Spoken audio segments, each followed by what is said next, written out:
Hi guys, welcome back to my blog. তো তোমরা সবাই জানো বিকালের গ্রামে চা খাওয়া একটা আলাদা মজা।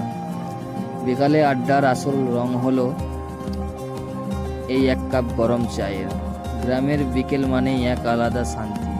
প্রকৃতির মাঝে যে স্বস্তি তা শহরে কোথাও নেই।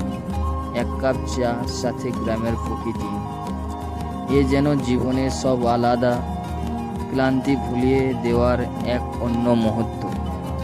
চা খেতে খেতে যখন নদীর দিকে হাঁটি, মনে হয় যেন সব চিন্তা ভাবনা দূর হয়ে যায়, শুধু প্রকৃতি আর শান্তির সঙ্গ।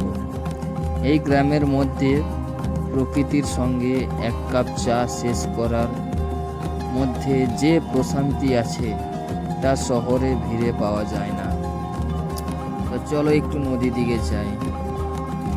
নদীর শান্তি, প্রকৃতি আর এক কাপ চা, এটাই হলো জীবনের আসল সুখ। তো বন্ধুরা, ভিডিওটা ভালো লাগলে একটা লাইক সাবস্ক্রাইব করে